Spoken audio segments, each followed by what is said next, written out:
Quando meu padrasto apontou para a porta da sala e disse, diante de toda a família, assine os papéis, ou saia desta casa hoje à noite, ninguém ousou respirar. Minha madrasta permaneceu em silêncio, observando a cena como se já soubesse qual seria o final daquela história. Meus 2 meio-irmãos desviaram os olhos do prato, mas nenhum deles tentou impedir aquela humilhação. Eu apenas continuei segurando a caneta entre os dedos e encarei o homem que havia entrado na vida da minha mãe depois da morte do meu pai biológico. Meu nome é Helena Carvalho, tenho 32 anos, moro em Belo Horizonte e naquele instante, todos acreditavam que eu estava encurralada. Os documentos sobre a mesa não eram simples papéis. Eles transferiam todos os direitos da empresa da minha família para o nome dele. Durante meses ele repetiu que aquilo era apenas uma formalidade para proteger o patrimônio, mas eu trabalhava como auditora financeira havia quase 10 anos. Eu sabia reconhecer uma fraude muito antes de qualquer assinatura. Mesmo assim, permaneci calma. Respirei fundo, coloquei a caneta sobre a mesa e respondi com a voz mais tranquila que consegui encontrar. Está bem, eu vou sair. O sorriso que apareceu no rosto dele foi imediato. Era o sorriso de alguém que acreditava ter vencido antes mesmo do jogo terminar. O que nenhum deles sabia era que eu já esperava aquele momento havia semanas. Enquanto todos imaginavam que eu sairia dali sem nada,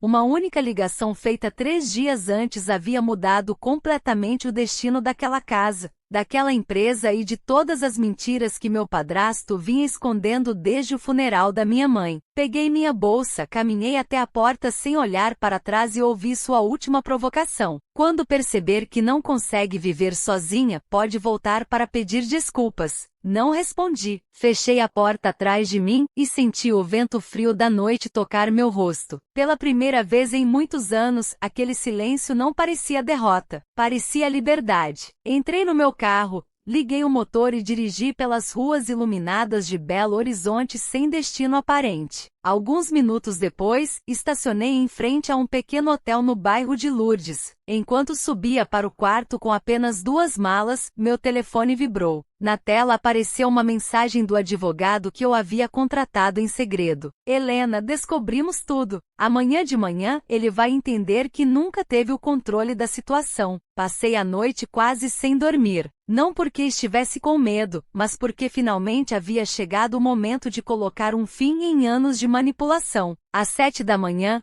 o telefone tocou. Era o Dr. Ricardo Albuquerque, o advogado que eu havia contratado discretamente semanas antes. Sua voz transmitia a mesma segurança da mensagem enviada na noite anterior. Helena, encontrei documentos que mudam completamente esse caso. Preciso que venha ao escritório ainda esta manhã. Menos de 1 hora depois, eu estava sentada diante dele em uma sala elegante no centro de Belo Horizonte. Sobre a mesa havia uma pasta grossa, repleta de contratos antigos, registros de imóveis, atas da empresa e extratos bancários. Ricardo abriu o primeiro documento e o colocou diante de mim. Você tinha razão em desconfiar. Respirei fundo enquanto ele continuava. Seu padrasto tentou convencer você a assinar uma cessão definitiva de patrimônio. Depois da sua assinatura, ele passaria a controlar totalmente a empresa e a casa onde vocês moravam. Meu coração acelerou por um instante, mas não por surpresa. No fundo, eu já sabia que havia algo muito maior por trás daquela pressão.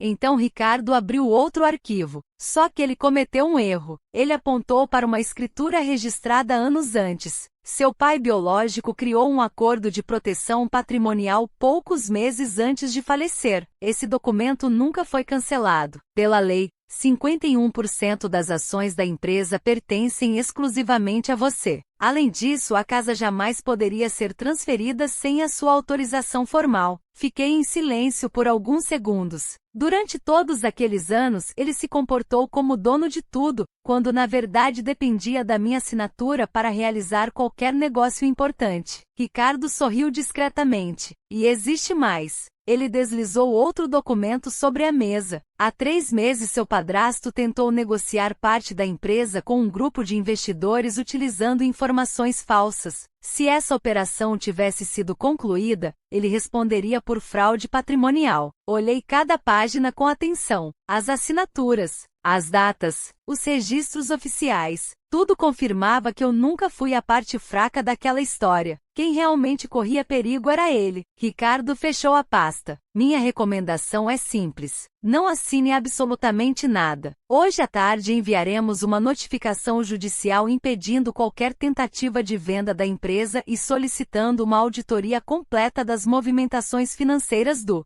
últimos 4 anos. Concordei imediatamente. Assinei apenas a procuração autorizando meu advogado a agir em meu nome. Ao sair do escritório, senti uma paz que não experimentava havia muito tempo. Enquanto eu caminhava até o estacionamento, meu telefone começou a tocar repetidamente. Era meu padrasto, depois minha madrasta, depois meu meio-irmão. Ignorei todas as ligações. Poucos minutos depois, chegou uma mensagem. Se você não voltar para assinar os papéis hoje, vai se arrepender pelo resto da vida. Olhei para a tela por alguns segundos. Sorri discretamente. Eles ainda acreditavam que estavam me ameaçando. Não faziam a menor ideia de que, naquele exato momento, um oficial de justiça já estava a caminho da empresa levando documentos capazes de destruir, de uma vez por todas, a maior mentira que meu padrasto havia contado durante todos aqueles anos. Durante toda aquela tarde, permaneci em silêncio. Não respondi nenhuma ligação, nenhuma mensagem e muito menos as ameaças que continuavam chegando ao meu telefone. Eu sabia que quando pessoas acostumadas a controlar tudo começam a perder o poder,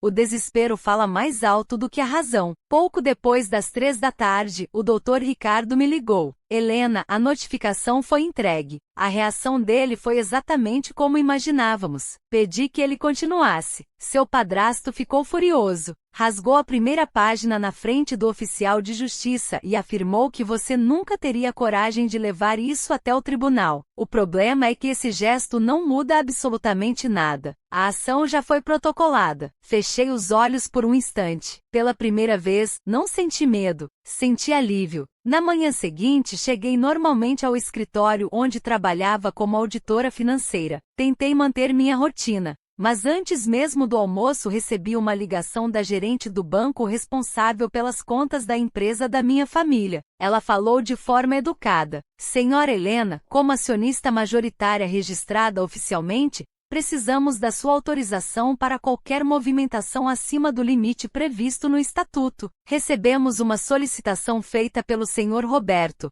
mas ela foi bloqueada até segunda ordem. Era exatamente o que eu esperava. Meu padrasto havia tentado retirar uma grande quantia antes que a investigação avançasse. Respondi apenas: não autorizo nenhuma transferência. Toda movimentação deverá passar pelo meu advogado. Menos de 1 hora depois, meu telefone voltou a tocar. Desta vez era ele. Atendi. Sua voz já não tinha a mesma arrogância daquela noite. Helena, acho que houve um mal-entendido. Permaneci em silêncio. Ele continuou. Podemos conversar como uma família. Respirei fundo antes de responder. Família não obriga ninguém a assinar documentos escondendo a verdade. Ele tentou interromper. Você está exagerando. Eu continuei. Quem exagerou foi você quando acreditou que eu nunca descobriria o que estava fazendo. Desliguei antes que ele encontrasse outra desculpa. 2 dias depois, aconteceu algo que mudou completamente o rumo da história. Ricardo marcou uma reunião no escritório com todos os envolvidos. Quando entrei na sala de reuniões, meu padrasto estava acompanhado da esposa e de um contador que eu nunca tinha visto. Assim que me sentei,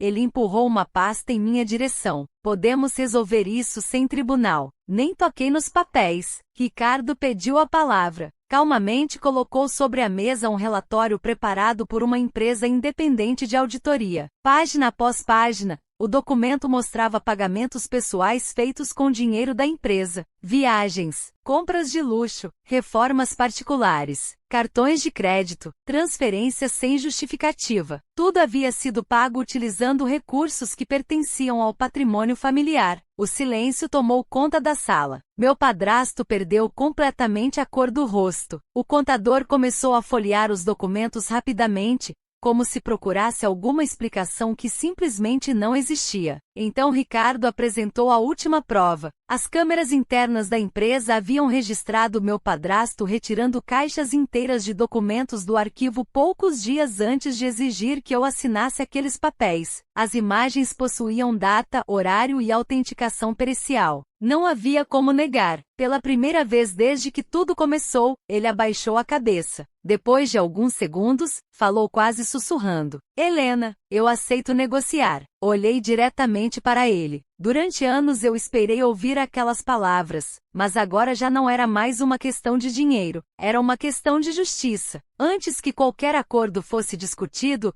Ricardo recebeu uma nova mensagem em seu computador. Ele leu rapidamente, olhou para mim e disse apenas uma frase que fez o ambiente inteiro mergulhar em um silêncio absoluto. Acabamos de receber a decisão preliminar do juiz, e ela muda completamente o futuro desta família. Na manhã seguinte, encontrei Ricardo novamente no Fórum de Belo Horizonte. Assim que nos sentamos em seu escritório, ele colocou a decisão judicial sobre a mesa e sorriu discretamente. O juiz concedeu a medida de urgência. Meu padrasto não poderia vender, transferir, hipotecar nem administrar sozinho qualquer bem da empresa ou da casa até o encerramento do processo. Além disso, todos os registros financeiros dos últimos 5 anos seriam analisados por um perito indicado pelo tribunal. Pela primeira vez desde a morte da minha mãe, a verdade começava a aparecer oficialmente. 3 semanas depois aconteceu a primeira audiência. Meu padrasto entrou no salão acompanhado de seu advogado, mas a confiança que costumava demonstrar havia desaparecido. Ele evitava olhar para mim. Minha madrasta permaneceu sentada em silêncio,